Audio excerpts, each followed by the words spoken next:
sequestraram no meio da rua, né? E botaram lá no meio de um monte de... Acho que todo o exército estava lá. Exército não, porque era a polícia civil, né? Eu fui presa no DOPS. E aí, um desses grupos, um menino disse assim pra mim: Sabe, se Gaza fosse uma pessoa, eu daria um abraço em Gaza. Para mim, a justiça só é para quem não precisa. Quem realmente precisa, a justiça se afasta. O rico não precisa procurar justiça, a justiça procura ele. E o pobre, quando procura justiça, é punido por conta disso. Eu vejo que a minha história talvez seja igual de muitas, muitas e muitas mulheres que não tiveram oportunidade de falar, de contar a sua história. Que para poder chegar próximo a outra vila, tinha toda uma fazenda até que seria Nazaré. Aqui não, aqui eles largaram nós no meio de uma vila aqui, uma vila lá, uma vila ali. Aí quando a gente veio pra cá, começou a morrer gente assim, tipo, um, dois por dia. Essas pessoas têm 40 e poucos anos de história, de memória, que num passe de mágica, a partir do momento que elas descobrem a condição delas de sequestradas e de que elas não são elas, é como se fosse um passe de mágica, esses 40 e poucos anos de memória que está dentro delas somem. É como você apagar o HD do seu computador, sabe? Somem e você tem que reconstruir tudo de novo. Mas você vai reconstruir em cima de que base? Foi uma situação traumatizante. O meu marido, se não tivesse saído daqui de Porto Alegre aquele dia e ido para lá, estragado aquela moto dele, teimoso do jeito que ele é, que eu falei que não era para ele ir para Canoas, todos nós íamos estar mortos. Porque eu não sei nadar, meus pais também não, meus filhos também não. Eu não conseguiria ter subido minha mãe, meu pai para cima do telhado, né?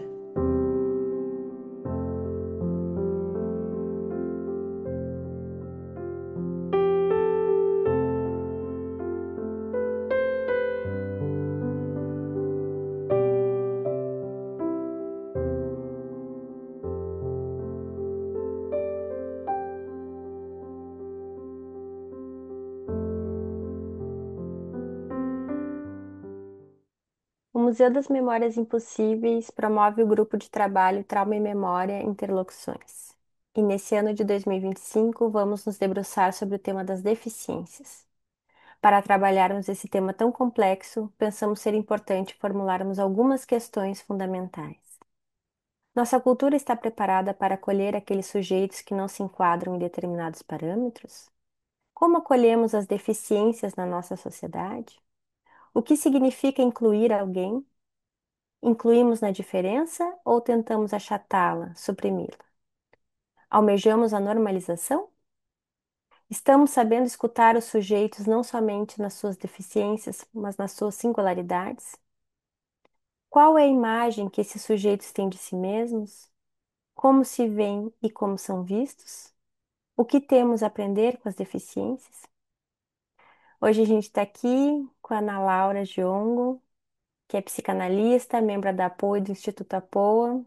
A gente está muito feliz com a tua vinda e também porque a gente está pré-estreando o nosso novo teaser, Ana Laura, contigo. Que bom que tu tá aqui. A palavra é tua. Boa noite, gente. Fico honrada que o teaser seja estreado comigo e fiquei feliz com o convite.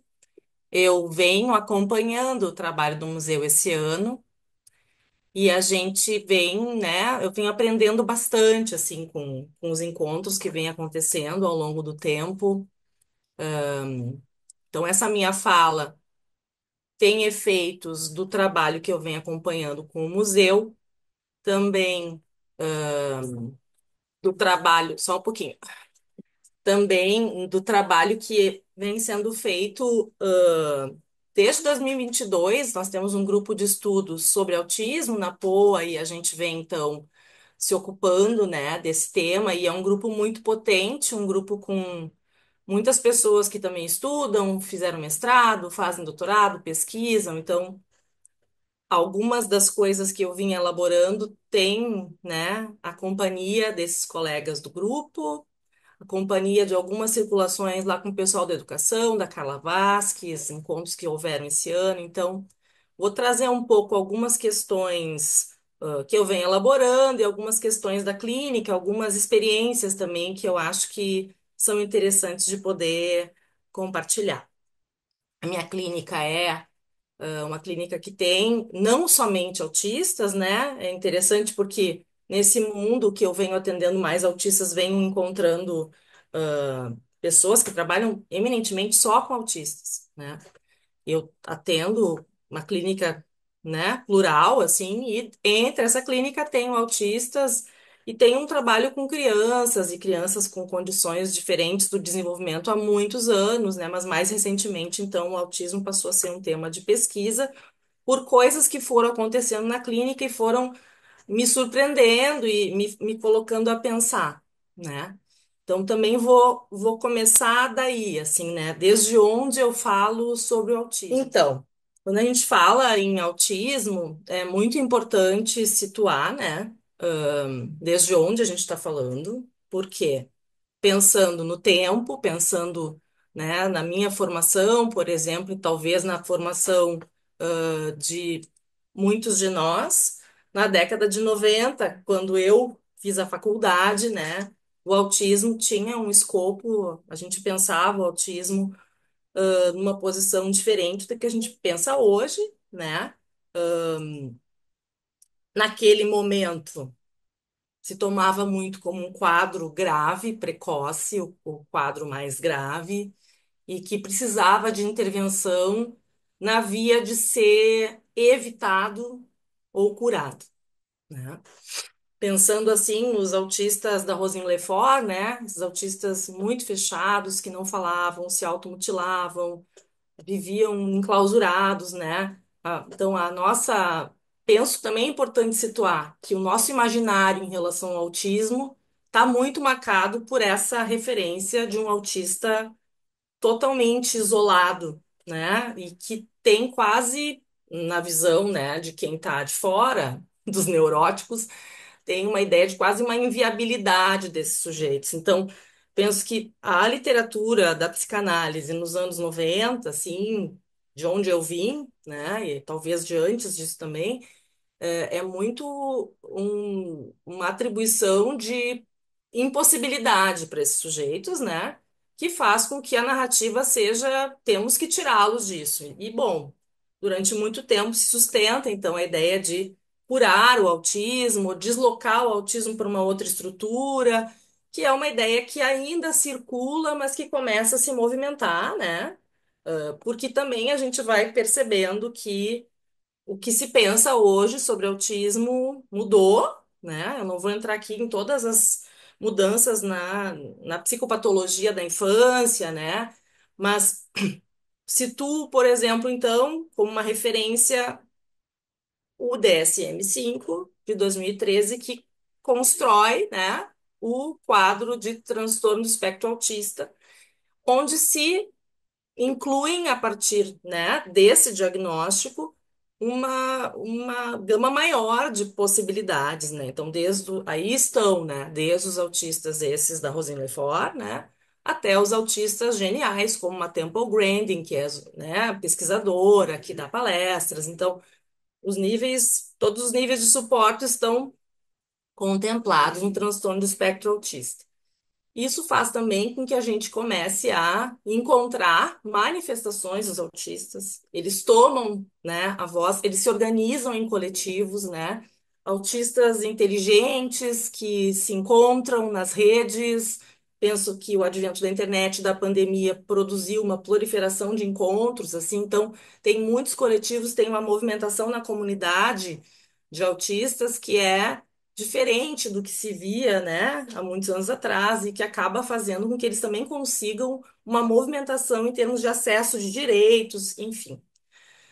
Mas então, na psicanálise, também a gente passa a olhar não somente essa proposição que eu diria que atribui uma impossibilidade, né, para o autista, e passa a pensar no autismo como uma quarta estrutura.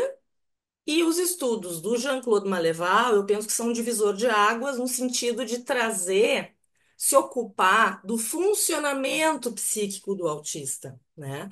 Porque antes, o que a gente tinha que tirar do autismo, não era para ficar autista, a gente tinha que não ter autistas, a gente precisava curá-los, né? Com isso, não se avançou praticamente nada no sentido de pensar a forma como esse sujeito circula pelo mundo, de que maneira ele se relaciona, como ele aprende, como ele pode estar ou não, né, circulando, à medida em que passa a se pensar numa quarta estrutura que engloba sujeitos mais diversos, também acontece uma produção na psicanálise bastante fértil nos últimos anos. Maleval é vivo e produz muito, tem um grupo grande de pessoas pesquisando sobre isso e aprofundando, e passam a então descrever como funciona, né? Que faz uma diferença importante, se fosse pensar assim no paradigma de sair do autismo para um paradigma de entender como funciona esse sujeito no mundo, assim, né? Então, muito rapidamente, uma posição singular na linguagem, uma posição diferente, uma linguagem que descola afeto e gozo, e é uma linguagem sígnica, onde cada palavra tem uma única representação, tem uma rigidez de pensamento. Essa posição singular na linguagem tem a ver com a ideia de um congelamento do significante mestre. Então, para os psicanalistas, é pensar que, ao invés de ter um significante que represente o sujeito, né, essa inscrição do significante no corpo não acontece, né? E o corpo não fica cifrado pelo significante, né? Junto disso tem a não entrega dos objetos, a não entrega do olhar, a não entrega da voz, e um outro registrado como intrusivo, né? E a organização da borda com a descrição daquilo que pode permitir que um sujeito se organize no mundo, né? Os objetos autísticos, as ilhas de interesse, os conhecidos hiperfocos, né? Então, a gente deve ao Maleval o trabalho de passar a se ocupar dos autistas, algo que também ampliou a nossa possibilidade de pensar o campo da intervenção, do trabalho, a clínica com os autistas, porque até pouco tempo atrás, parecia que se um sujeito começasse a falar ou olhar, ele estaria saindo do autismo, né? Agora a gente pensa numa possibilidade de entrada na relação com o mundo, mas o Maleval diz que é para ficar na mesma estrutura, uma posição estrutural que é a mesma, mas com maiores possibilidades, né? E aí a pergunta, né? O autismo é uma deficiência? Ele está descrito como deficiência na lei brasileira, ele é considerado uma deficiência, mas por que que a gente pensa que é uma deficiência? E como psicanalistas, né? Por que tomá-lo como uma deficiência? Entendo a deficiência como um modo de existência que enfrenta barreiras, né, para transitar pelo laço social. E não há dúvida que um autista enfrenta barreiras, um psicótico enfrenta barreiras, né? Sujeitos que têm uma estruturação que escapa à ordem fálica, à organização neurótica, à relação com tempo, espaço, né? Têm dificuldade de transitar pelo laço social. E na relação dos autistas conosco, né, na transferência, a gente se depara muito claramente com uma necessidade de que a gente precisa se movimentar, né? Na relação com eles, a gente precisa fazer o movimento de encontrar a brecha, a gente precisa se dispor, inventar uma outra forma, né? Eu escrevi um texto que foi publicado no Correio, agora nesse Correio do Museu, né? Em que eu trago um caso de uma. Não é um caso meu, é um caso que eu acompanho em supervisão de uma colega que recebe uma moça que tinha muita dificuldade de falar, assim, se expressar em sessão, e aí ela começa a escrever. Então, a partir dos escritos, a analista tenta começar a conversar com ela e perguntar coisas como ela escreve no texto: sinto tristeza. E aí a analista pergunta. como é essa tristeza? Que é uma coisa que a gente perguntaria, né? Em geral, para um paciente. E a pessoa responde: tristeza é tristeza. Ah, tu estava falando que tem uma dificuldade com a tua família. Como é que é essa dificuldade? Eu já disse, é uma dificuldade, né? É uma fala que, ao invés de abrir, fecha, onde a analista começa a se sentir né? Uma posição de quem está invadindo e começa ela a recuar e pensar de que maneira ela vai transitar com essa pessoa, né? E eu penso que isso é algo que pode nos nortear para pensar, né? Por que pensar numa deficiência? Então, eu trouxe para a gente olhar os modelos de deficiência, porque ao longo do ano, aqui no museu, a gente aprendeu um pouco sobre eles, mas eu achei que valia a pena trazer, assim, uma certa organização para poder a gente conversar também. Bom, então, o primeiro modelo é um modelo médico, né? Um modelo original, vamos dizer assim, né? Que toma, né, a diferença como uma lesão, uma falha a ser corrigida, atenuada ou curada, né? Essa é uma lógica que a gente pode dizer capacitista, né? Também no sentido de pensar no capacitismo como algo que tem relação com um sistema que espera que os corpos produzam, né? Que respondam à lógica, consigam se inserir no mundo como deveriam, né? E aí eu trago uma definição de capacitismo como o preconceito em relação às deficiências, né? Sendo uma leitura que produz a pessoa com deficiência como não igual, pressupondo sua incapacidade para ações como cuidado de si, tomada de decisões como sujeito, aprendizagem. Nesse sentido, ler a deficiência como uma condição a ser curada é uma posição capacitista.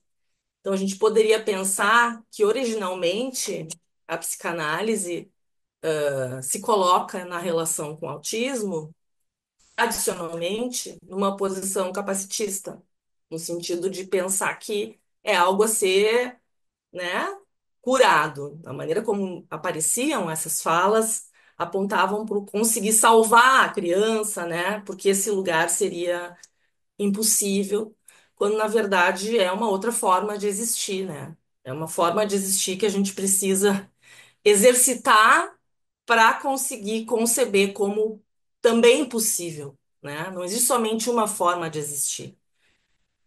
Vamos para o outro? Bom, aí, desde a década de 70, vai surgir um modelo social que foi construído por pessoas com deficiência, né? Por ingleses, sociólogos que propuseram uma virada, né? O problema não está no corpo que falha, não está na desgraça daquele sujeito, na tragédia pessoal daquela pessoa que, né, tem uma falha, tem um problema, mas no encontro desse corpo com o mundo, né? A incapacidade social de prever e incorporar a diversidade produz um sistema de opressão e exclusão. Então, se eu sou um cadeirante, mas tenho rampas na minha cidade, consigo circular, a minha experiência de deficiência vai ser totalmente diferente do que a brutal experiência de alguém que não consegue sair de casa porque não tem acesso na calçada, que é esburacada, né? Então, eu acho muito importante poder pensar nisso, de que a deficiência passa a ser vista como um encontro, ela pode ser potencializada ou amenizada, né? Porque acho que isso também é algo para a gente pensar na nossa posição, assim, né? Na maneira como a gente encontra ou não encontra esses sujeitos, né? Como a gente consegue acolher ou não alguém que precisa brincar de uma forma absolutamente diferente, né? Enfim, vai alinhar carrinhos ao invés de contar uma história, né? E a gente vai precisar inventar um jeito de brincar que não é aquele que a gente imaginou que uma criança deveria ter. Isso é um exemplo, assim, né? Do quanto a gente precisa se movimentar. É do lado do outro, né? Que o acesso está, né? Então, que a gente possa fazer o movimento faz diferença. Bom, então, a partir dessas críticas ao modelo médico, né, e da proposição do modelo social, se constrói um modelo biopsicossocial que tenta contemplar, então, os dois lados, né? De um lado tem, então, um impedimento de longo prazo, de natureza física, mental, intelectual ou sensorial, que, em interação com uma ou mais barreiras, pode obstruir a participação plena e efetiva na sociedade em igualdade de condições. E mais recentemente, agora com as pesquisas em relação a marcadores de minorização, né? Pensar que gênero, raça, classe social produzem também uma experiência de deficiência absolutamente diferente. Ser negro, ser LGBT, né? Vão trazer componentes que vão marcar, né, de uma outra maneira essa experiência da deficiência.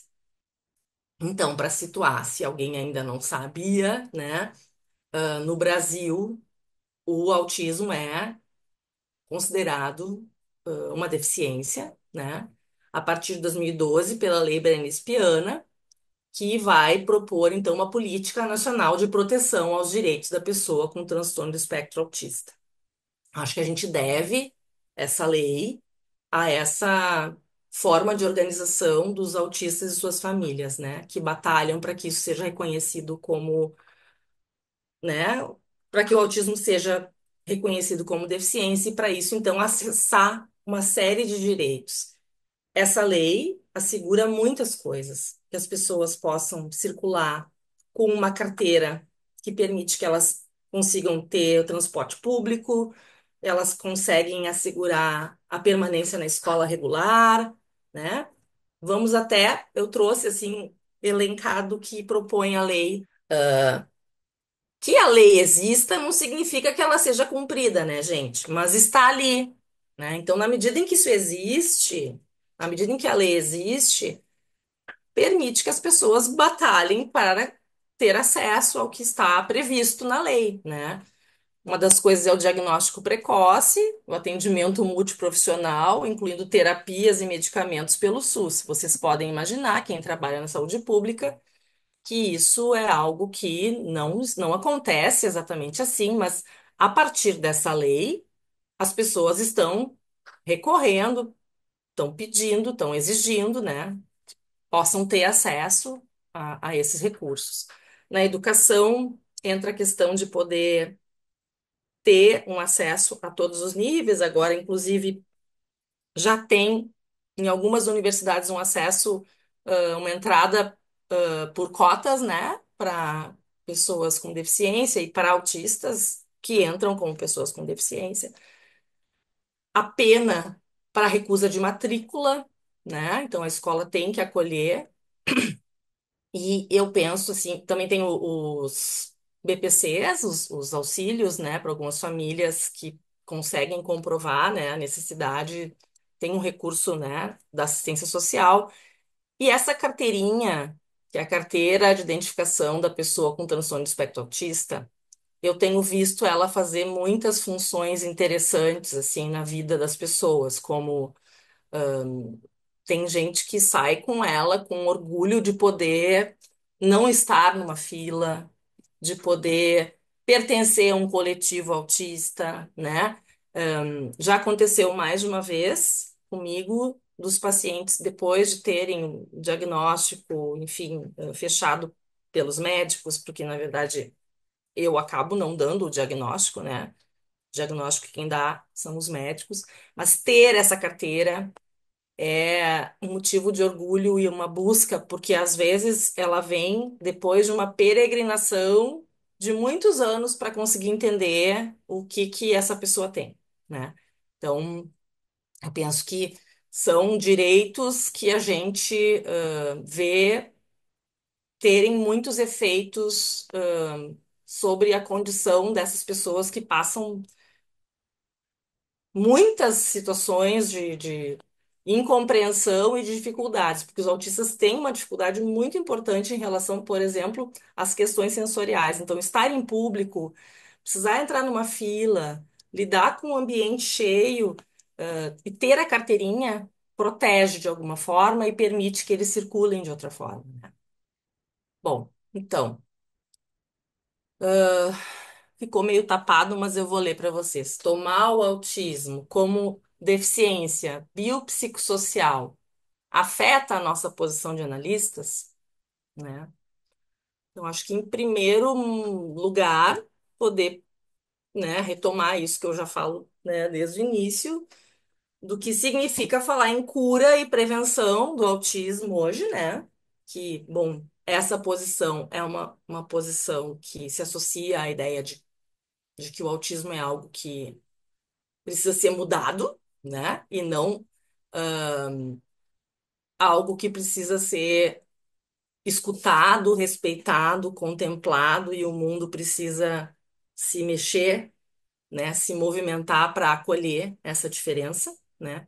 Eu acho que isso é um ponto que a gente precisa poder deslocar nos nossos paradigmas, assim, né? Acho que outro ponto interessante, que é muito importante a gente pensar, é o que o Dunker vai falar no livro dele, esse livro aqui que é Mal-Estar, Sofrimento e Sintoma. É um livro de 2015 em que ele vai falar da matriz neurótico-cêntrica da psicopatologia psicanalítica, né? A teoria psicanalítica, ela foi construída a partir da neurose. O Freud construiu um arcabouço gigantesco, poderoso, com elementos que traduzem, né, e transmitem, né, as balizas da neurose. O Édipo, o falo, né, a castração. O Lacan avança em relação às psicoses pela sua experiência, né? Mas a gente, cada vez mais para mim, que tenho escutado, estudado muito, me aprofundado na teorização de uma estrutura autística, cada vez mais toca no meu ouvido quando eu vou numa jornada, quando eu escuto, né, uma fala na psicanálise, do quanto é uma teoria sobre neurose. Constantemente, quando eu estou escutando, eu penso assim, tá, mas isso não é neurose, tá, mas isso não é neurose, tá, mas isso não é neurose. Porque a gente não fazia essa diferença. A psicanálise é a psicanálise, mas a psicanálise é uma teoria sobre neurose, né? Então, que a gente fique, que isso esteja em nós, né? É inconsciente, faz parte da nossa formação. Isso é um trabalho de poder se descentrar, se recentrar, se interrogar, né? E acho que isso também faz ou fez durante muito tempo que a clínica com crianças com problema de desenvolvimento, que hoje talvez estivessem no espectro autista, fosse uma clínica que nos fizesse, de alguma forma, buscar ou ter por norte as operações da neurose, né? Isso é algo muito importante, que tem efeitos muito importantes na clínica, né?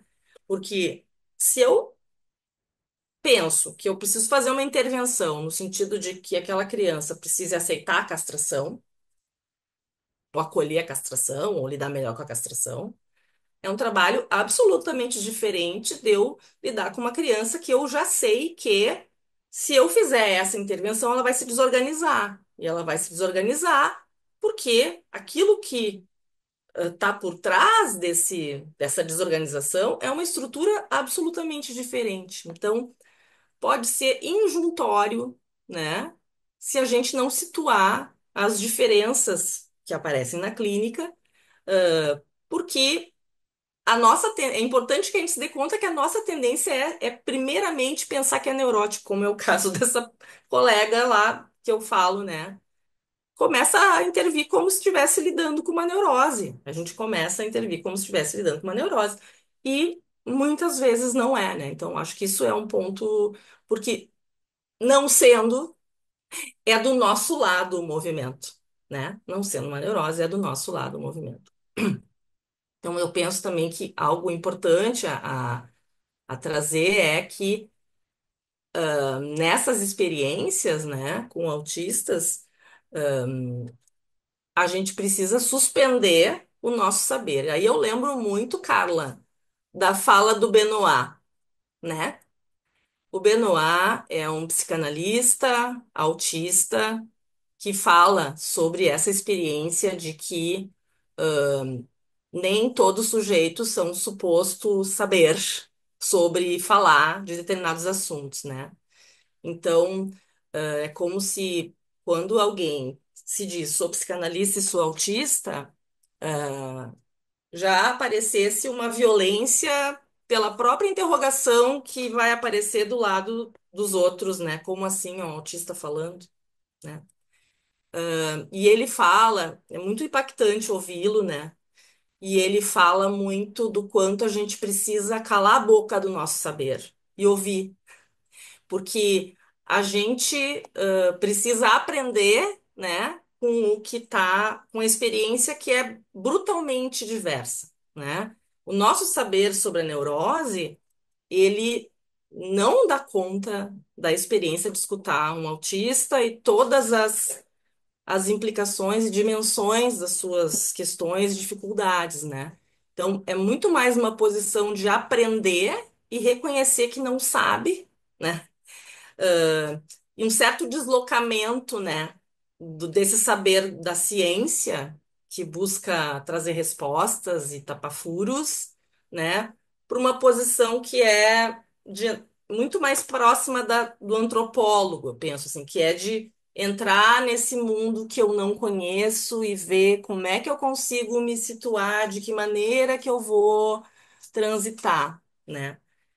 Por uma coincidência feliz, nesse sábado, o Anderson Beltrame, nosso colega de Porto Alegre, que trabalhou na Casa dos Cataventos e que trabalha agora há vários anos no Médicos Sem Fronteiras, veio contar da experiência dele escutando crianças e sujeitos na Palestina, né? Pessoal da imigração da Venezuela, né? Na Amazônia, né? Aqueles anos que aconteceu aquela chegada, o Médicos Sem Fronteiras foi, e eles foram para lá, né? E aí ele usou uma frase que eu acho que me pareceu muito apropriada, assim, eu associei diretamente com a experiência com os autistas, que é a minha bagagem não é suficiente para entender, né? Entrar na relação com outra cultura, com outras condições, né? Faz-se dar conta que a nossa bagagem não é suficiente para entender. E quanto mais eu trabalho com autistas, mais eu penso que a nossa bagagem não é suficiente para entender. A nossa bagagem de psicanalistas não é suficiente para entender. A gente precisa aprender com as terapeutas ocupacionais, com os neurologistas. Eu tenho precisado estudar coisas de neurociência, porque eu preciso entender por que que uma criança se desorganiza do nada, porque parece do nada, né? Não é como um neurótico se desorganiza, aconteceu alguma coisa, então ele se desorganizou. Não, estava tudo bem.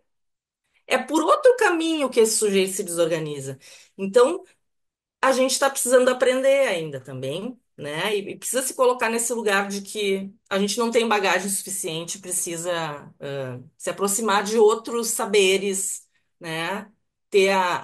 Reconhecer que a psicanálise não tem como dar conta, né, da amplidão, né, das coisas, da amplitude toda, né, dessa experiência. Bom, então, falando no capacitismo, que está, né, inscrito de forma inconsciente em nós, né, do qual a gente está falando agora desde o início, né, a Ilana Katz diz, né, que uma clínica anticapacitista começa com o que é o enunciado do sujeito sobre si, acolhe sua relação com o que é identitário, procura sua enunciação, seu modo de dizer.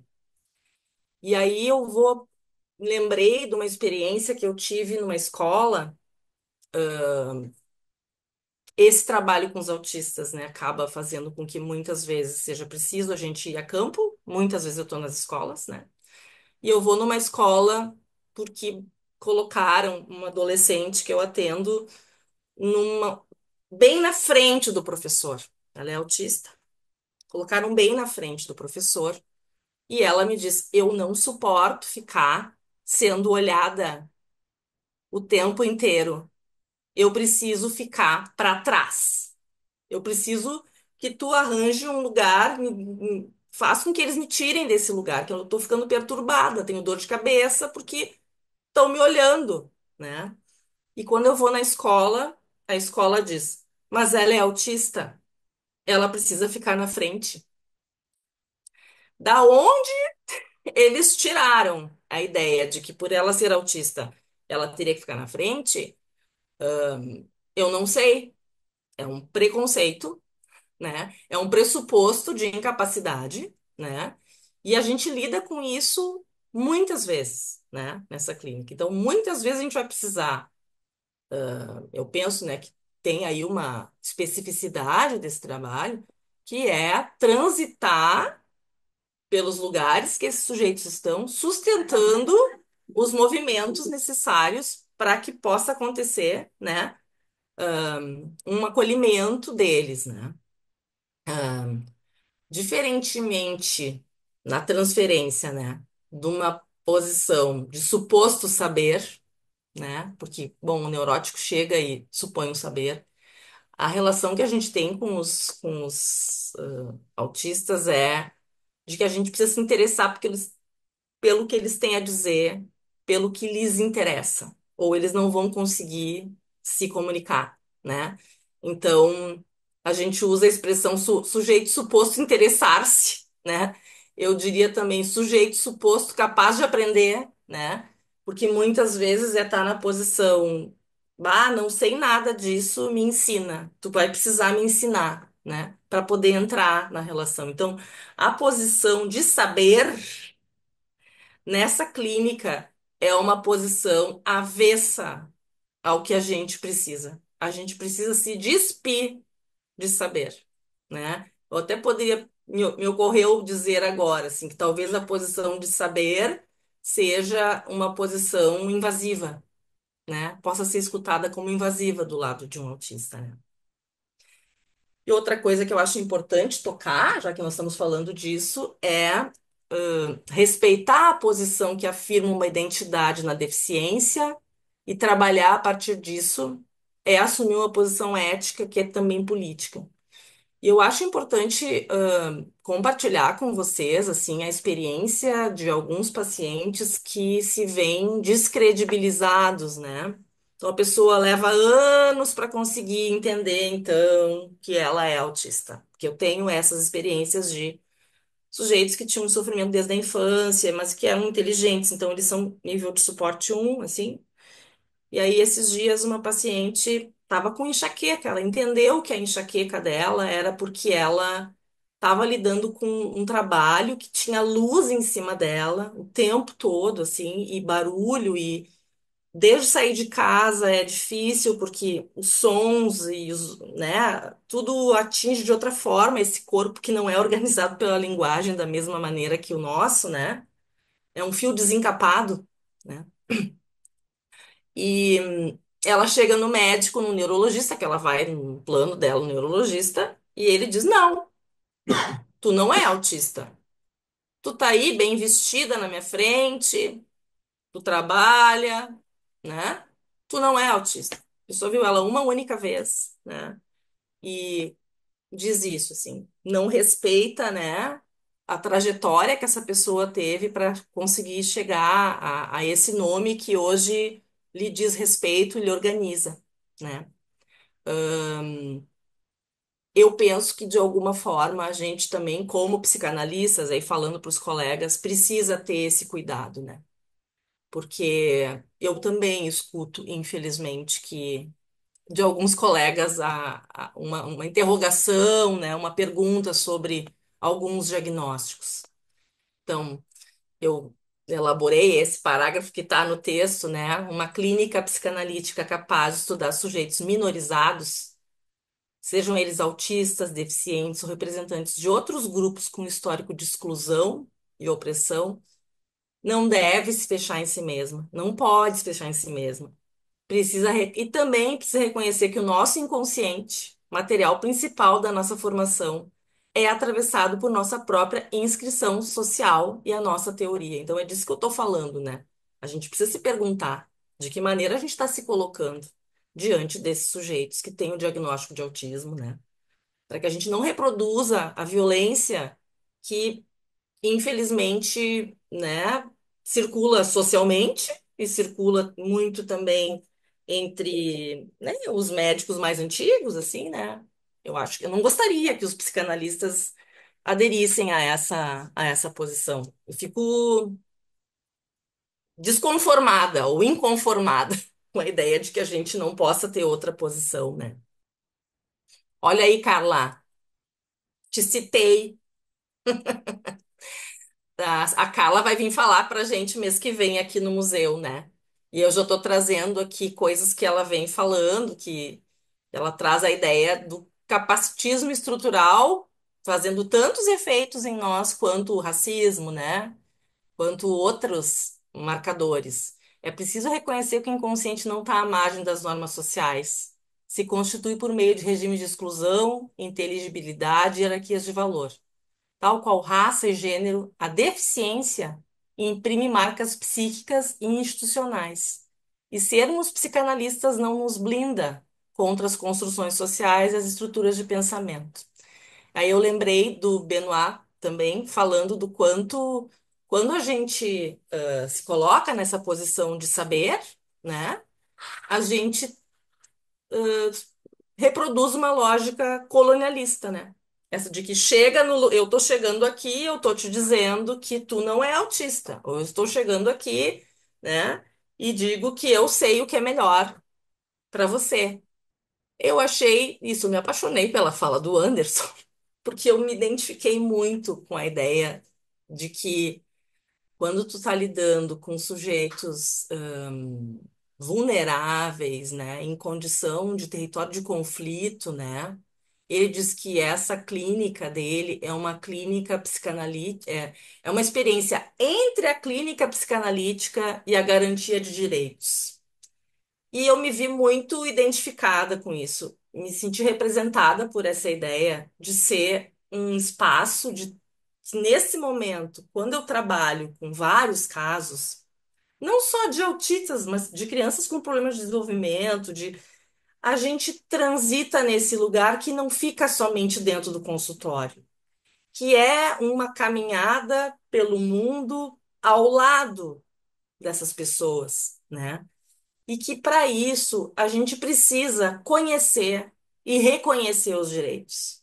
É muito importante conhecer os direitos e reconhecer os direitos, né?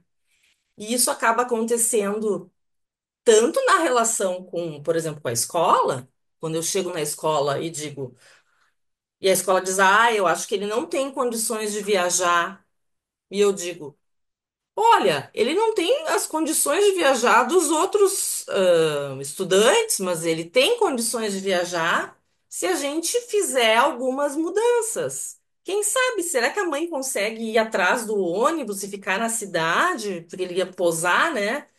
Talvez se a gente fizer isso e aquilo, a princípio os pais, se não tem alguém que vá lá fazer isso, é mais fácil para a escola dizer, ele não vai viajar. Os pais nem cogitam que esse filho, que dá um trabalhão para a escola, eles possam demandar, né? E eu me vejo, às vezes, sendo aquela pessoa que vai lá e vai cravar esse, essa bandeirinha. Não, mas ele pode viajar, né? Isso não é uma prática psicanalítica, né? Estrito sensu. Essa é uma prática que envolve, se meter na acessibilidade, né? Se autorizar a intervir, e eu me vejo cada vez mais fazendo isso, né? Achando que isso é sim uma função.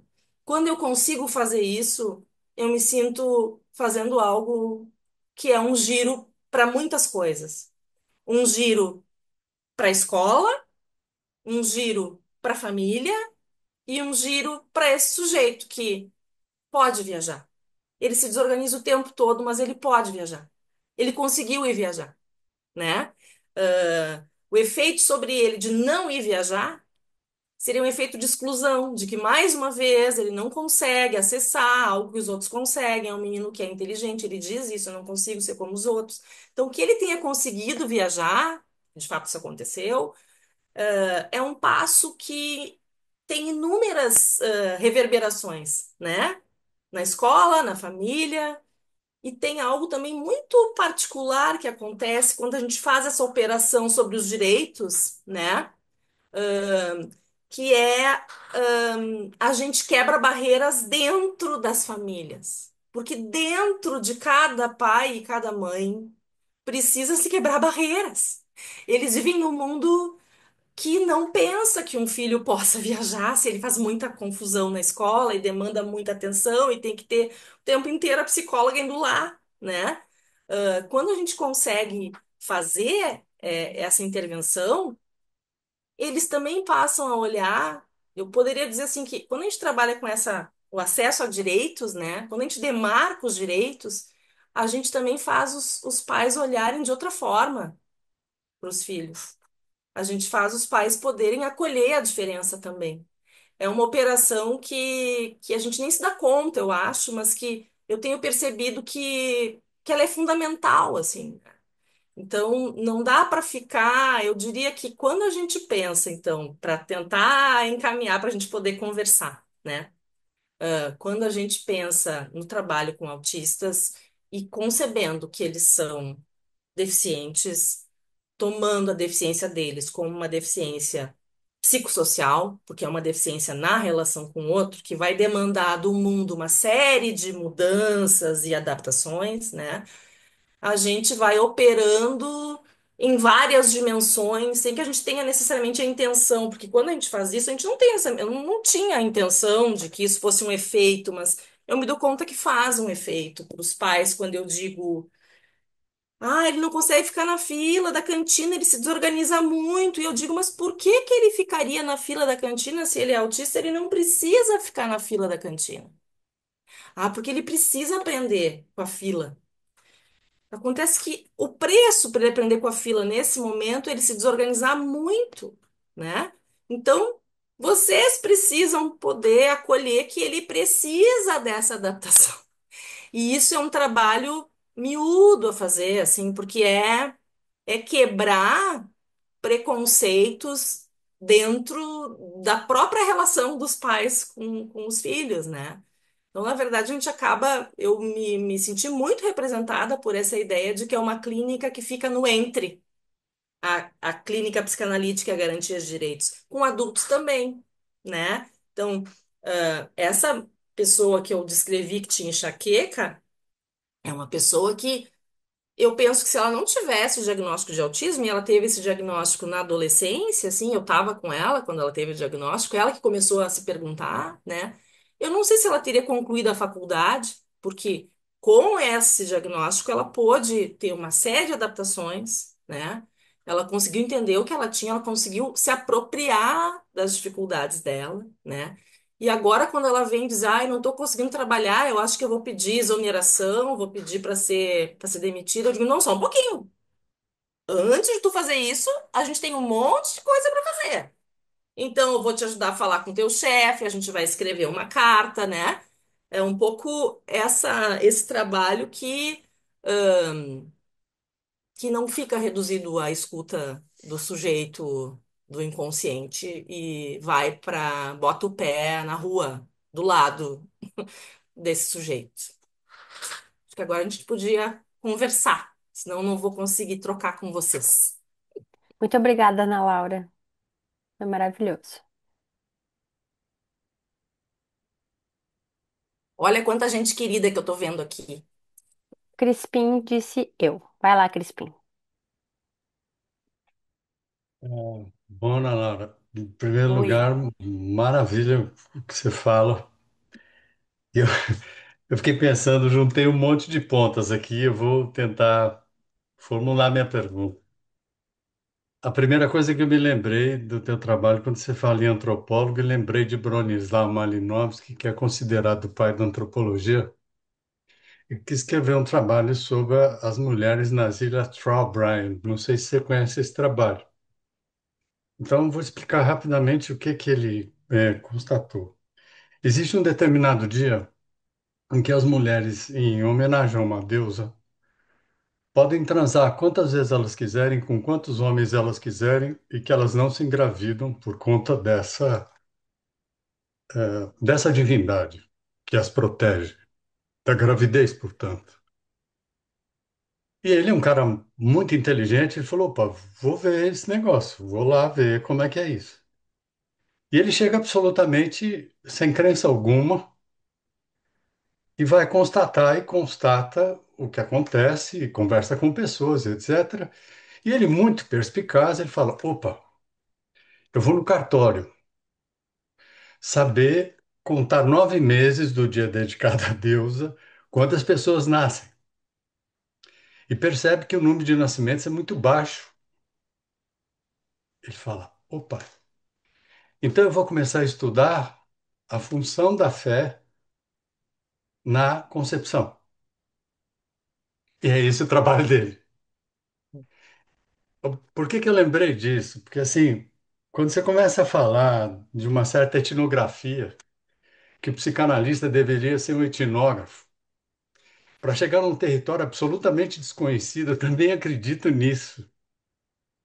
E juro que depois que eu li um pouco o Christopher Bollas, que é um psicanalista, um neopsicanalista que tem 52 anos, americano surpreendentemente, que não é muito tradição, e ele fala exatamente isso, que a gente tinha que confluenciar todos os saberes de todas as psicanálises de outros saberes para compreender o mundo que anda cada vez mais complexo. Isso é um psicanalista falando, né? Então, Ana Laura, eu fiquei pensando, né, em todas essas questões, e eu acho que você está certíssima quando você diz que a gente tem que olhar para um território absolutamente desconhecido e largar todo o nosso conhecimento, não que ele não sirva, mas momentaneamente, fenomenologicamente, deixar um pouco de lado para presenciar algo que se apresenta absolutamente novo ou insólito aos nossos saberes, né? Me lembrei um pouco que quando você preconiza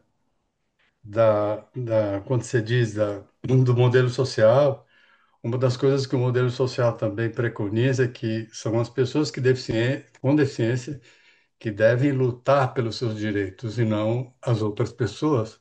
Daí surge a velha frase conhecida, nada sobre nós sem nós, Sem né? nós. Então, agora eu acho que entram duas coisas aí, Ana Laura, que acho que talvez três. Primeiro é o estigma. Segundo é o conhecimento, que é uma forma de poder. Uhum, E aí eu imponho o meu poder sobre aquele que não sabe, uhum, portanto, na sua uhum, fala, aquele que sabe, o outro que não sabe. uhum. Então, eu acho que a complexidade da questão abarca, sem dúvida, o poder, né? E a força da linguagem, do conhecimento sobre a interpretação do próprio evento. Sim, Eu com acho que certeza. é isso mesmo que eu acredito, porque eu acho que a gente vive um momento muito dilacerante nesse sentido, porque o conhecimento te dá uma certa conformação para você se sustentar. E às Uhum, vezes, esses instantes, essa conformação desaparece. uhum. E você tem que lidar com aquilo que é absolutamente desconhecido. Eu queria fazer esse comentário sobre o que a tua fala me suscitou. Fico emocionada com o que reverberou em ti e também eu acho isso eu fiquei lembrando, né, do Deligny, né, que é também um pouco do que eu tô falando, é efeito de ter ouvido o Benoit, a Carla, ter estudado o Deligny. Não é psicanálise exatamente, é uma incursão por outras coisas que fazem a gente pensar isso, assim, que a posição é de seguir, né, de reconhecer a diferença e poder dar peso a essa diferença e se colocar numa posição de não saber mesmo, né? Sem dúvida. Carla. Uhum. Oi. Eu estava procurando a mãozinha aqui, mas eu não achei, eu levantei a minha. Boa noite, boa noite para todo mundo. Obrigada pela possibilidade de estar aqui. Eu sempre que escuto a Ana Laura, eu digo que é uma delícia escutar a Ana Laura. Eu acho ela com rigor, com uma gentileza, né? Ela consegue unir rigor teórico e gentileza. Isso é tão difícil, né? Então se faz um gesto muito potente, muito interessante, assim. Eu fiquei com várias questões assim te escutando. Eu queria muito te escutar, porque eu tenho me perguntado muito sobre os efeitos, a gente conversa muito sobre isso, né? Sobre os efeitos para a ética, para o campo epistêmico, né? E para a clínica psicanalítica dessa aproximação com outros campos, de uma maneira mais. Porque isso sempre foi assim, né? Eu não sei por que que a gente está tendo ataques de purismo, assim, né? A psicanálise, ela sempre se constituiu de uma maneira híbrida, né? O Tami fala, né? Ela sempre se constituiu escutando esses minorizados, né? Então, eu acho que esse tema, ele, de alguma maneira, ele resgata algo que está na própria origem e na potência daquilo que a gente fala de uma invenção psicanalítica propriamente dita, assim, né? Da potência ética, política e da capacidade de escutar quem está fora, quem é menor. De novo, não no sentido ah, de uma pessoa minorizada em função das relações de poder, né? Mas então eu queria muito te escutar sobre isso, dos efeitos dessa aproximação para a psicanálise. Eu gostei muito dessa fala do Anderson Beltrame, que fica num espaço entre, mas eu fico me perguntando se esse espaço entre não é justamente o espaço da psicanálise, sabe? E é uma psicanálise que se afeta as questões contemporâneas, né? Então, se isso é uma psicanálise menor, né? Porque ela olha para os minorizados, ok? Né? Eu tô conversando aqui contigo, tô conversando com o Tami, tô conversando com o Benoit, assim, um pouco sobre essa questão. E então, assim, eu gostei muito da tua fala, acho muito corajosa, quero testemunhar, acho muito corajosa. Pouquíssimas pessoas levam assim essa aproximação de uma maneira tão radical, tão potente, pensando a sua clínica, os efeitos sabe, e os deslocamentos e as errâncias, né, que esse encontro político teórico produz, assim. Então, muito bom, Ana Laura, muito bom mesmo. Muito obrigada pela essa possibilidade. E eu fiquei pensando assim,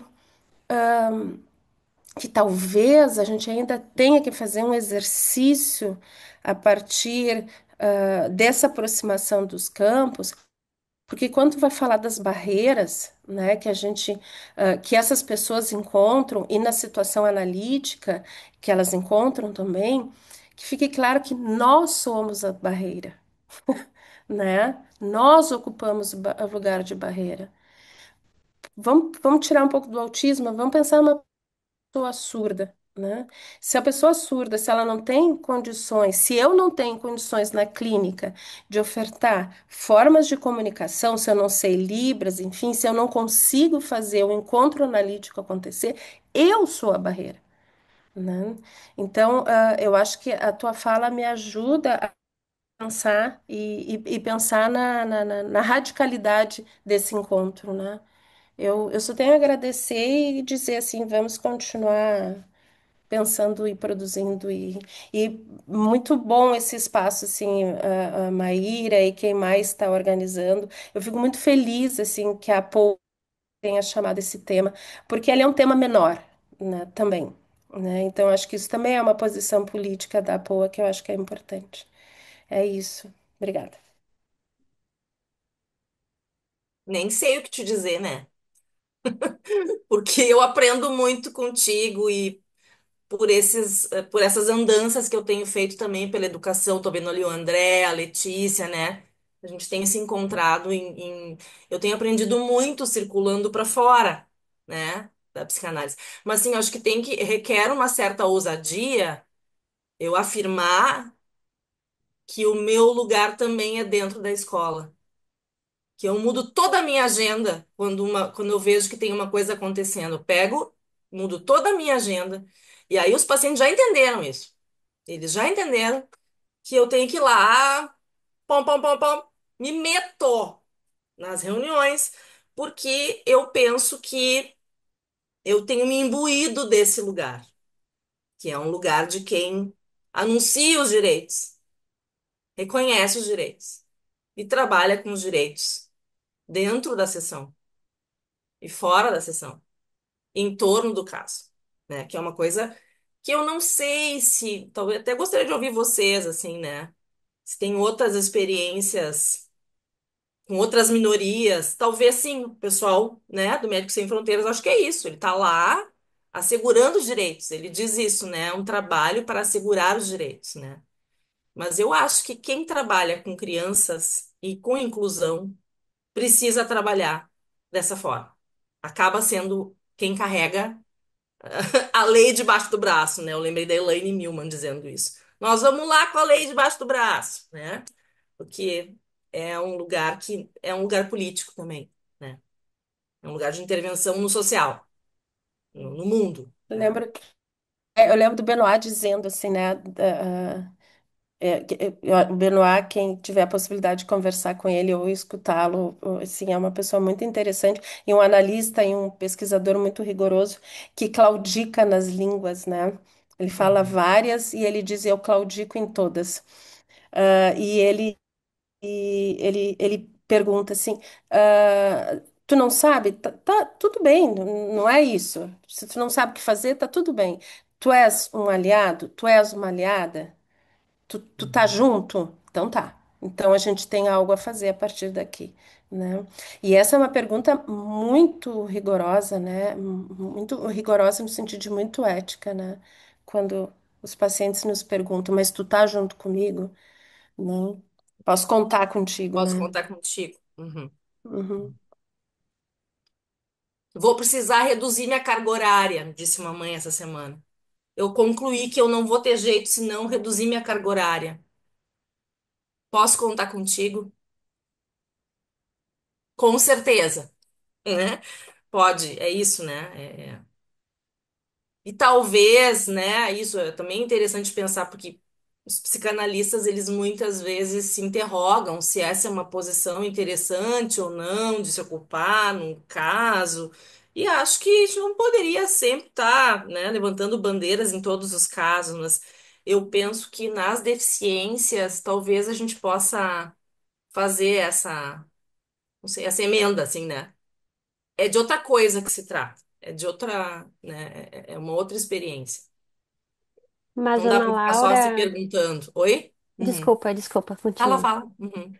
Ana Laura, Carla, eu estou muito feliz de escutar vocês e acho que não é só da deficiência que se trata, né? A gente, quando trabalhou no Clínicas Testemunho com afetados da ditadura, a primeira coisa que eles chegavam era fundamental que a gente se posicionasse politicamente, que era muito simples e não, né?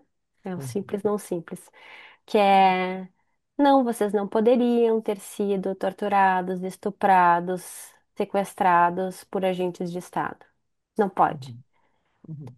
Pode parecer muito óbvio para quem está aqui escutando, né? Mas o que que aconteceu efetivamente com essas pessoas antes, quando eles procuraram, né? Eles foram, vamos dizer, foram torturados. Eu estou falando de casos reais, tá? Não estou inventando. Uhum. E foram procurar, depois saíram lá do DOP, saíram, foram procurar ajuda psicológica, essa ajuda individual num momento de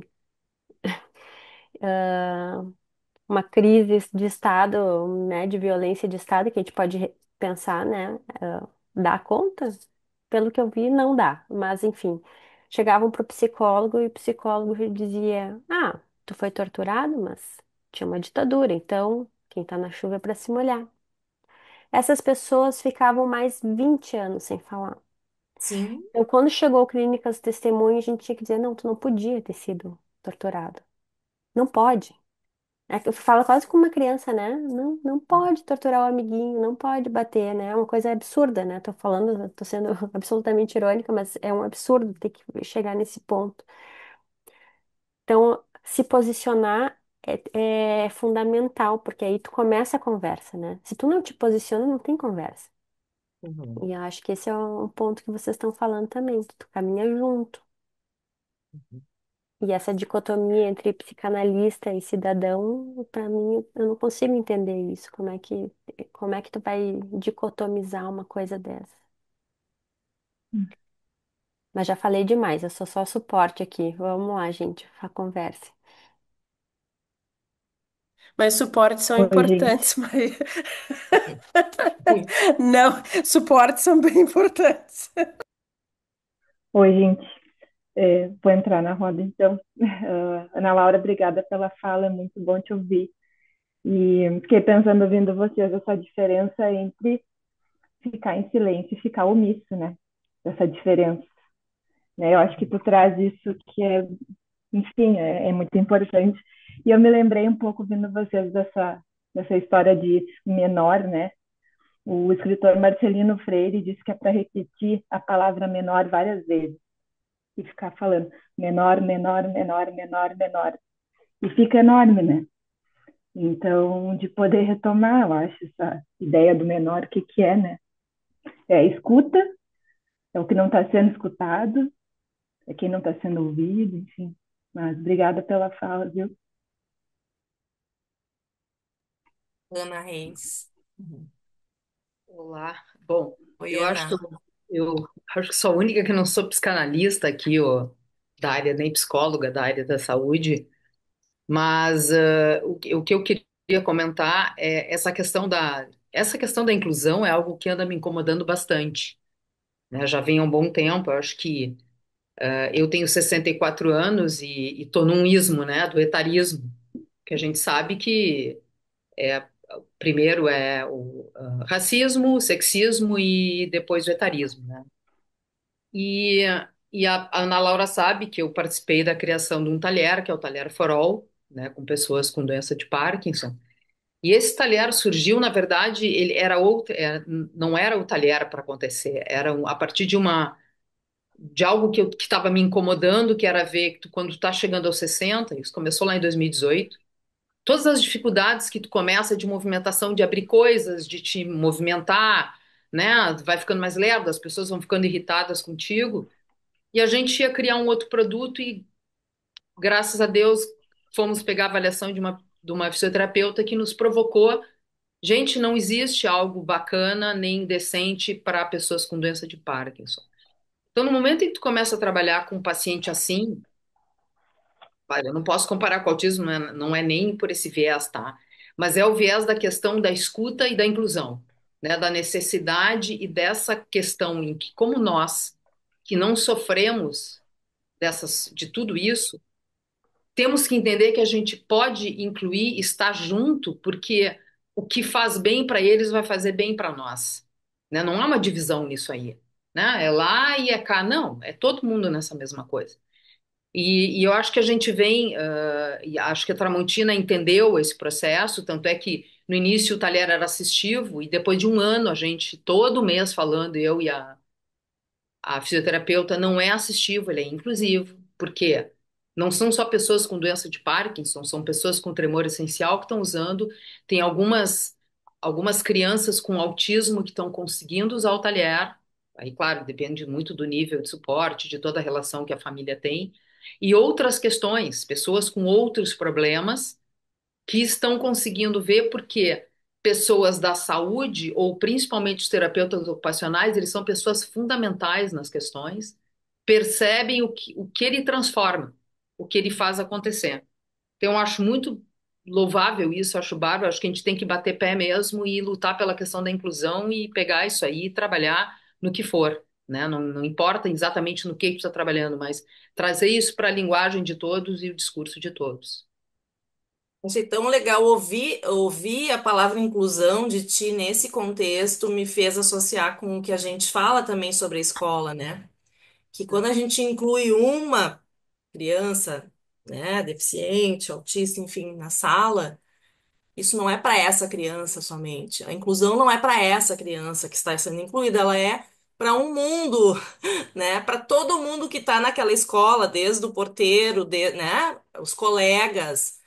São turmas que têm outra formação hoje, né? Eu achei legal que tu trouxe isso, porque é bem isso, tu não faz para um, tu faz para um, mas ele se estende a todos, a inclusão se estende, né? Tem a Letícia e o André. Oi, Quem? Ana. Oi, Oi, pessoal, tudo querida. bem? Então, eu também não sou uma psicanalista, né? Eu sou uma pedagoga, curiosa e muito atenta a tudo especialmente no grupo de pesquisa junto com a Carla, eu pude acessar. Mas eu acho importante falar, do quanto o que tu traz, Ana, é muito importante e o quanto eu fico pensando enquanto alguém que está imersa na escola, essas pessoas que chegam com a lei debaixo do braço, né? Elas trazem um alento, inclusive, para os aliados que estão dentro da escola e que estão sendo constituídos justamente por buscarem esses espaços de uma clínica que não traz o modelo médico como referência, né? E aí, enquanto a gente falava, eu ia escrevendo algumas coisas, porque o sistema ele ainda é perverso. Ele vai espremendo tanto esses indivíduos, esses sujeitos, até que eles saltem, né, entre os dedos e eles escapem. E aí, muitas vezes, viu, não, a escola não Não era dava. para ele, a escola não dava. Só que a gente vai vendo que esse sistema se constitui dessa maneira aqui, de maneira excludente, né? E eu falo muito, a gente conversa muito durante as aulas, assim, com a Carla, que o capacitismo e o racismo, eles são irmãos gêmeos, né? Bivitelinos, mas eles são gêmeos. E do quanto dentro das escolas ainda há de se contar com a sorte, dessas pessoas contarem com a sorte de fato, dentro de um sistema que é tão excludente, se achar alguém que verdadeiramente se importa, né?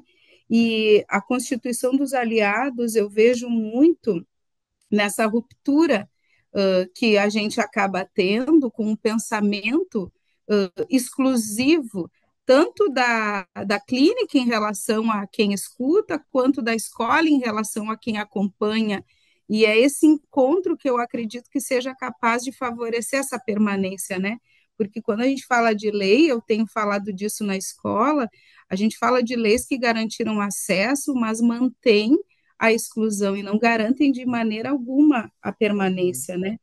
Então, eu queria te dizer que essa chegada de alguém externo com esse olhar e com essa lei debaixo do braço, ela acaba favorecendo não só as pessoas com deficiência, mas também os aliados que vêm batalhando Legal. para que esse modelo médico não se estabeleça como regra, porque é uma batalha a se vencer atualmente dessa retirada de um processo de cura ou de uma receita que tal e tal terapia vai fazer com que essa pessoa desenvolva tal e tal habilidade. Tu falaste da fila, né? Mas não só isso. Existe, por exemplo, e eu, enquanto alguém que está dentro da escola, estudantes que ainda não se comunicam de maneira oral e que vão para fonos exaustivamente sendo treinados para que isso se dê. E eu acho que uma das giradas de chave que faz com que eu, enquanto pedagoga, repense e batalhe para que isso se modifique é o acesso às biografias, né? Eu sempre falo do Ido Quedar, que ele traz de uma maneira muito acessível as narrativas de um processo onde ele foi exposto a essas terapias milagrosas de cura, e ele narra de um lugar que, de fato, isso era visto até de maneira engraçada por ele, né? Que essas pessoas pressupunham tanta incapacidade e que ele acabava rindo delas, né? Uhum. Então, eu acho que é uma fala muito generosa e muito importante, não só para quem faz a clínica, mas para quem faz a escola também. Que legal, Letícia. Bom te ouvir. Obrigada. Acho que sim. Acho que deve dar um alento quando. Ufa, mais alguém está endossando o que eu estou tentando batalhar aqui para, né? Eu acho que tem essa sensação de tenho um aliado, né? Uhum. André,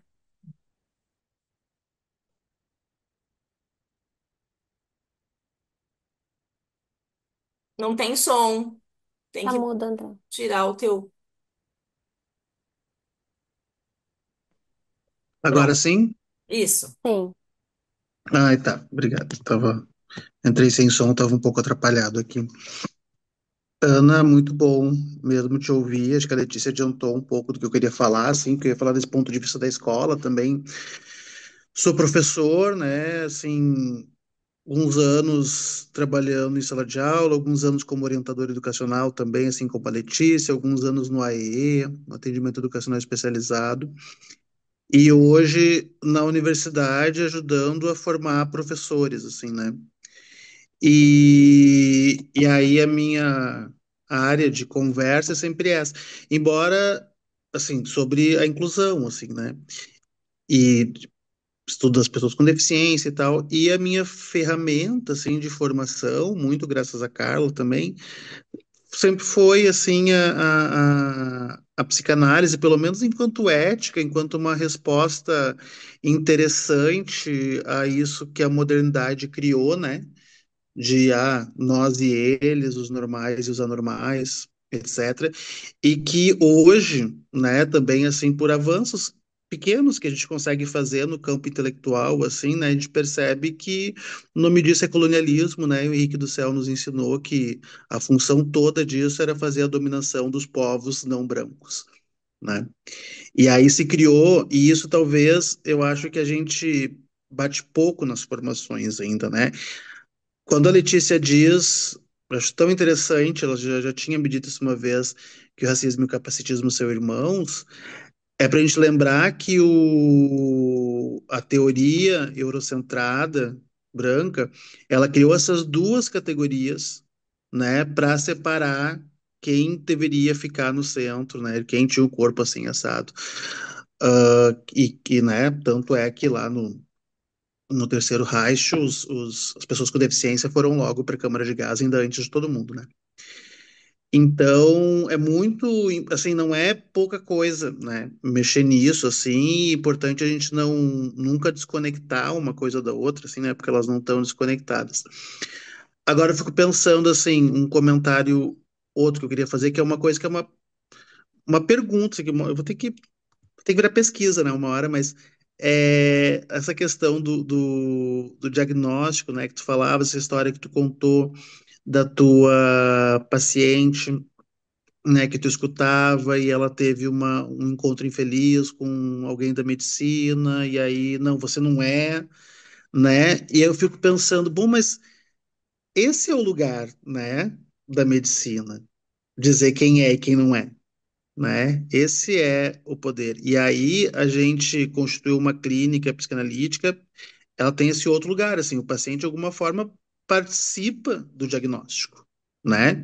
E ele não está necessariamente dentro de uma lista categorial, né? Eu lembro, acho que foi o Christian Dunker ou um outro psicanalista famoso de internet comentando assim sobre o modo como o diagnóstico de um paciente dele era assim. Meu diagnóstico é eu tenho 87 anos.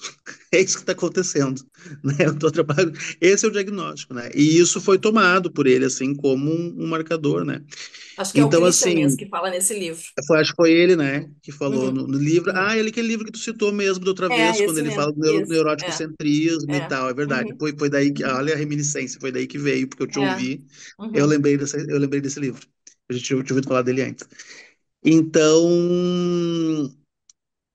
é importante a gente lembrar disso, né? Assim, de que tem algo de importante nessa autoafirmação, nessa autodeclaração, né?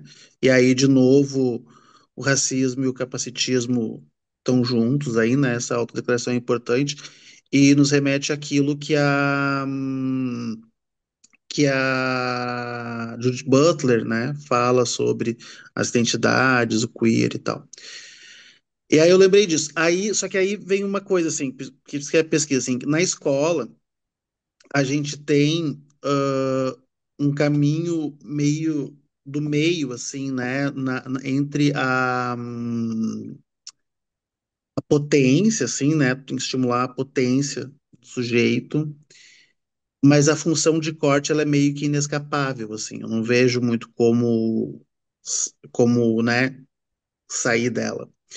E eu tenho medo de uma certa instrumentalização branca do diagnóstico de autismo, sabe? Tenho medo, assim, no sentido de que tem uma certa classe social, né, no Brasil, que é pródiga em tomar para si os recursos que são desenvolvidos com certos fins para, enfim, para conseguir, para que isso seja o que mantenha, né, o poder no meio. Então, fico pensando nisso, pensando, né, no próprio trabalho da Letícia, assim, né, que fala, né, sobre quando o autismo é diagnosticado, né, ou a pessoa negra se Ou diz com não é autismo, isso diagnosticado porque é não um é negro. diagnosticado exatamente porque é negro, isso é muito diferente, né? Uhum. Então, isso é uma coisa que eu acho que é interessante de pensar, assim, né? E como que a gente vai levando isso. E, por outro lado, pensar, assim, que acho que sim, acho que a gente bate na porta da escola e, assim, que bom que você faz isso, né? A gente não, porque eu não trato ninguém, mas eu tô lá na escola, eventualmente, e colei debaixo do braço e faz esse papel e tal. Mas também eu vejo, assim, intelectualmente, as educadoras, pelo menos muitas com as quais eu tenho trabalhado, tão desamparadas no sentido porque a perspectiva médica, biomédica, ela é muito avassaladora e é muito hegemônica. Nesse sentido, eu sou muito pessimista. Eu tenho visto, inclusive, um recrudescimento, assim, que talvez esteja na onda de todo um reacionarismo aí que rola, né? Então, assim, é muito difícil levar essa conversa nesses termos, assim, olha, de que um diagnóstico pode ser a pessoa que participa dele e que ajuda a se constituir com a identidade. E que um mecanismo de inclusão, ele é muitas vezes algo que você, como professora, inventa ao olhar para si e para sua prática, né? E aí, sem querer tomar muito tempo, mas eu lembrei de um caso, assim, agora, muito rapidamente, assim, de uma aluna minha, né, da professora também, que falou, por sua vez, de uma aluna sua, que era uma menina que, aquele negócio, ela diz assim, eu não sei o que ela tem, eu não sei o que ela tem. Querendo dizer, não tem o diagnóstico. Aí mandei a família atrás do médico, tá, mas não sei o que ela tem. Mas era uma menina, segundo ela, estava, tipo, no nono ano, no primeiro ano do ensino médio, não lembro, ela era professora de português, e que se desorganizava quando chegava a prova de português porque eram muitas questões de uma Uhum. vez. Vocês lembram das provas de língua portuguesa, né? 4 páginas, o texto, a interpretação e tal.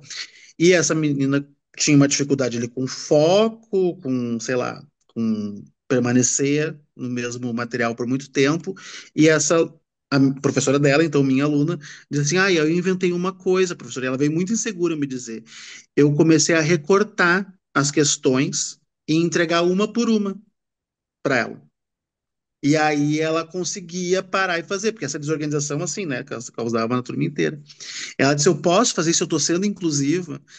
Aí, aí eu parei pra pensar, olha, claro que tu pode, né, fazer isso. Você é professora, você tem autoridade. Essa questão é importante também. O professor perde a autoridade, né, porque como parece que o caso é médico, para outro aluno não se perguntaria, mas como esse caso parece ser médico, então ela tem que se perguntar se ela pode, né. Aí tem que vir o médico ou a psicóloga ou, eventualmente, a psicanalista. Ir lá e falar se pode. E aí eu disse, pode, mas sobre ser inclusivo, todos estão fazendo da mesma forma? Aí ela disse, não, eu faço adaptado para ela, que é essa palavra maldita, né, na inclusão, a adaptação, né? E aí eu disse, bom, e os outros conseguem fazer, né, a prova assim também, uma questão por vez recortada?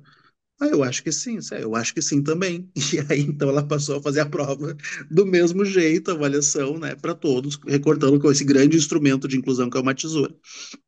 E recortou com esse recurso tecnológico, né?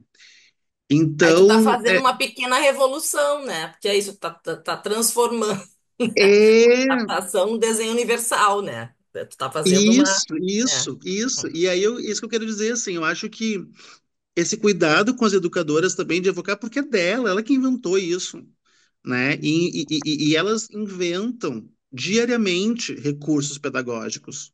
E estão fazendo por causa da força da lei, porque está lá. Claro que tem experiências que são terríveis, né? Mas elas estão lá todo dia inventando. Tu conversa com algumas que estão fazendo, às vezes bravas, né?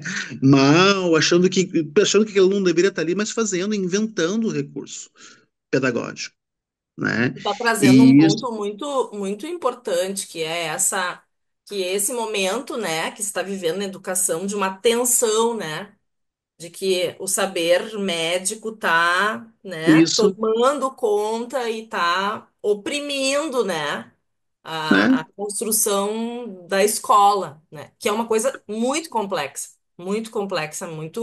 muito grande. Eu entendo o teu desalento, assim, porque acho que fez sentido tu dizer, né, que isso tem a ver com uma massa branca poderosa que foi É, tomando conta, fazendo lobby, né? E isso tá, é.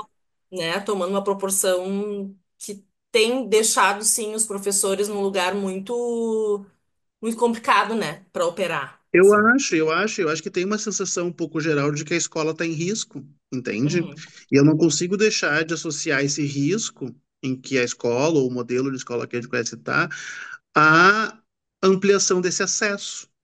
As pessoas uhum, culpam já o acesso. Ah, mas é uhum, porque tem muita gente diferente agora na escola. Essa escola não pode ser para todo mundo, uhum, né? Então, acho que é uma coisa bastante interessante para pensar, inclusive do ponto de vista psicanalítico, como é que a gente produz isso culturalmente, né? A hora que o uhum. povo chega, então não dá mais, então tem que ser outra coisa, né? Sim. Enfim, queria comentar essas coisas me despertaram, assim, Isso a tua fala. valeria um encontro só sobre esse assunto, sobre É, inclusão, educação inclusiva, os Olha, a desafios, Carla e né? o André estarão aqui em Ah, então. dezembro, os dois aqui, ó. Vocês já sabem isso. que essa conversa vai Vai continuar. seguir isso.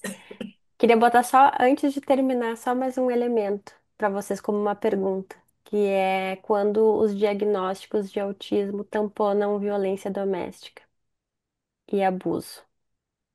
Que a gente sabe, né, que em classes maiores os abusos podem ser tamponados com diagnósticos, né? Uhum, uhum. Mas é só tocando assim, não Sim, vou. Então tá, gente, vamos continuar então em dezembro com a Carla e com o André. Ana Laura, foi maravilhoso. Eu já eu sabia que estarei ia em dezembro ser. para conversar. Oi?